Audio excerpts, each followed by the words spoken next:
Hello friends, welcome to this channel. Hope कि आप लोग सभी लोग सही होंगे। देखिए, जैसे कि पिछले सेशन में हमने देखा था Indian economy on the eve of independence जो चैप्टर था, तो जो ब्रिटिशर्स थे यहाँ के सारे जो गुड्स थे उसको अच्छी तरीके से एक्सप्लॉइट करके सारा लंदन सेंड कर दिए थे। ठीक है, तो जो इंडिया का इकोनॉमी था वो पूरी तरीके से लड़खड़ा गया था, स्टैग्नेट था, बैकवर्ड था। तो जो यहाँ के लीडर्स थे उनको ये चाहिए था कि इंडिया के इकोनॉमी को कैसे डेवलप किया जाए, कौन कौन सिस्टम जो है, अलग अलग टाइप के मॉडल है, कौन सा मॉडल को अडेप्ट किया जाए और किस मॉडल के थ्रू अपनी जो इंडिया है जो उस समय था, जो बैकवर्ड था, उसको कैसे रन किया जाए, उसके बारे में है ये सारा का सारा चीज़। तो जैसे कि मैंने पिछले सेशन में भी बताया था आपको कि इंडिया का हम लोग तीन जो इंडियन इकोनॉमिक डेवलपमेंट जो बुक है उसको तीन फेज में पढ़ते हैं। पहले जो इंडिपेंडेंस के पहले और इंडिपेंडेंस के बाद जो है वो 1950 से 1990 मतलब 1950 से 1990 तक, ये जो है ये दूसरा फेज है। और थर्ड फेज में है जब हम एलपीजी पॉलिसी जो अडाप्ट कर लेते हैं, उस समय जो फाइनेंस मिनिस्टर थे मनमोहन सिंह जी, तो वो बात कर दीजिए। तो उसके बारे में हम तीसरा फेज में पढ़ेंगे। तो इस वीडियो में हम देखते हैं कि इंडिया का जो इकोनॉमी है वो क्या है, कौन सा इकोनॉमिक मॉडल को अडेप्ट किया गया था और उसके बारे में समझेंगे कुछ जो डिसीजंस है। हालांकि मैं ये जो माइक्रो इकोनॉमिक्स जब हम लोग पढ़ रहे थे तो उस समय भी ये सारा का सारा चीज़ मैंने ऑलरेडी आपको बताया हुआ है, ये दोबारा इंडियन इकोनॉमी में भी पढ़ना है। चलिए वीडियो स्टार्ट करते हैं। देखिए, इकोनॉमिक सिस्टम का मतलब होता है कि जो भी कोई सेंट्रल प्रॉब्लम हो। सेंट्रल प्रॉब्लम क्या हो सकता है, आप एक इंडिविजुअल लेवल पर भी सोच सकते हैं और एक कंट्री के प्रोस्पेक्टिव में भी सोच सकते हैं।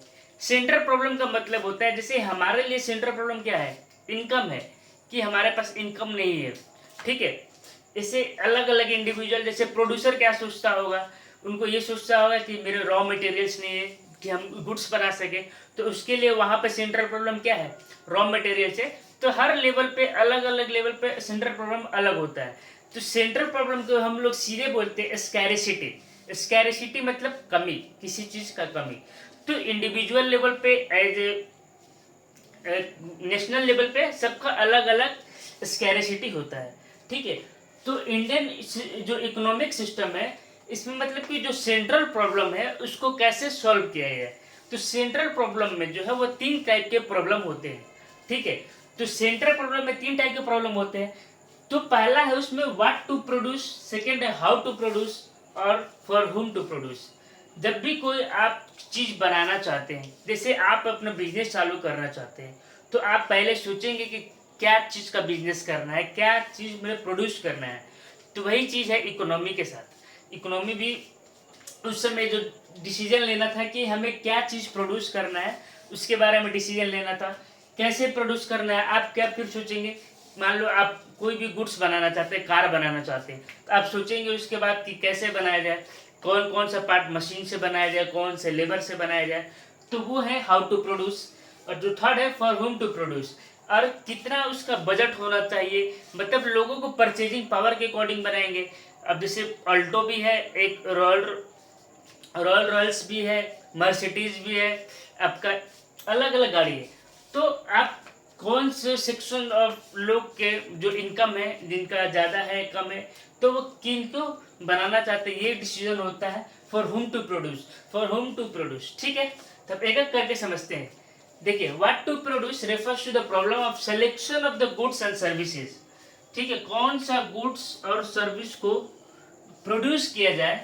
ठीक है, वो कैपिटल गुड्स बनाया जाए या कंज्यूमर गुड्स बनाया जाए। तो ये डिसीजन लेना था उस समय जब हमारे जो पॉलिटिशियंस थे कि हमारे देश में कौन सा गुड्स बनेगा, मतलब कौन कौन टाइप्स के गुड्स बनाना था। तो ये एक सेंट्रल प्रॉब्लम था। ठीक है, तो कैपिटल गुड्स मैंने ऑलरेडी बता चुका है जब माइक्रो इकोनॉमिक्स पढ़ रहे थे। तो कैपिटल गुड्स का मतलब होता है कि जैसे कि जो भी रॉ मटेरियल्स हो गए सारा का सारा, ठीक है, और जो भी मशीनरीज हो गए, ये सारे के सारे सिर्फ कैपिटल गुड्स में आते हैं। कंज्यूमर गुड्स हमने देखा था, जो भी फाइनल गुड्स एंड सर्विस हो गया, जैसे कि कार हो गया, ठीक है, बिस्किट्स हो गए, ये सारा का सारा जो है ये कंज्यूमर गुड्स में अंदर आता है। उसमें भी हमने देखा था अलग इंटरमीडिएट गुड्स होता है कि फाइनल गुड्स होता है, ये कंज्यूमर गुड्स। तो ये एक डिसीजन लेना था, ये सेंट्रल प्रॉब्लम है। सेकंड सेंट्रल प्रॉब्लम क्या है इकोनॉमी का, how to produce. How to produce मतलब जो गुड्स जो डिसाइड किए हैं वो कैसे प्रोड्यूस करें, या लेबर इंसेंटिव टेक्निक से थ्रू करें या फिर कैपिटल इंसेंटिव टेक्निक के थ्रू करें। लेबर इंसेंटिव मतलब कि ज़्यादा लेबर को लगा के गुड्स को बनाया जाए, या कि मशीन को ज़्यादा लगा के बनाया जाए, मशीन के थ्रू बनाया जाए और लेबर को कम करके बनाया जाए। तो ये प्रॉब्लम होता है हाउ टू प्रोड्यूस। तो it refers to a problem of selection of how to produce goods, that is whether to produce by the labor incentive technique or by capital incentive technique। समझ में आ गया? Labour incentive technique का मतलब है labour का ज़्यादा use करेंगे और मशीन का कम यूज करेंगे, या मशीन का ज़्यादा यूज करके बनाएंगे और लेबर का कम यूज करके बनाएंगे। तो ये जो होता है ये एक सेंट्रल प्रॉब्लम होता है इकोनॉमी का, हाउ टू प्रोड्यूस का। थर्ड जो है for whom to produce. For whom to produce का मतलब होता है कि किस सेक्शन, जैसे कि मैंने पहले बताया कि जो इनइक्वालिटीज ऑफ इनकम है, सब लोगों का इनकम जो है वो अलग अलग है, तो ये डिसाइड कर रहा था कि किस लेवल के इनकम को मतलब कौन से गुड्स किस लेवल के इनकम को बनाना है और मतलब कैसे उसको डिस्ट्रीब्यूट करना है। ठीक है, तो फॉर हुम टू प्रोड्यूस, जैसे कि आप देखते होंगे कैंटीन में भी गुड्स आता है, ठीक है, और एक नॉर्मल गुड्स हो गया, ये भी एक था। एक तरीके से आप समझ सकते हैं इसको, अलग अलग जो वैरायटीज है, मतलब कौन से कंज्यूमर्स के लिए गुड्स बनाना है, ठीक है, कौन से सेक्शंस ऑफ कंज्यूमर्स के लिए, क्योंकि सबका जो इनकम होता है वो अलग अलग होता है। तो it involve deciding the distribution of output among the people, कि कैसे लोगों को डिस्ट्रीब्यूट किया जाए अलग अलग जिनका इनकम होता है। ठीक है, तो selection of consumers, selection of consumer goods, consumer for goods, ठीक है, गुड्स के लिए। ठीक है, अब देखते हैं कि जो टाइप्स ऑफ इकोनॉमिक सिस्टम, देखिए इकोनॉमिक सिस्टम जो होता है वो 3 टाइप्स का होता है। एक होता है कैपिटलिस्ट, एक होता है सोशलिस्ट, एक होता है मिक्स्ड इकोनॉमी। ठीक है, तो इस वाले जो वीडियो में हम लोग देखेंगे कैपिटलिस्ट इकोनॉमी क्या होता है। देखिए कैपिटलिस्ट इकोनॉमी का दूसरा नाम होता है फ्री इकोनॉमी बोलते हैं।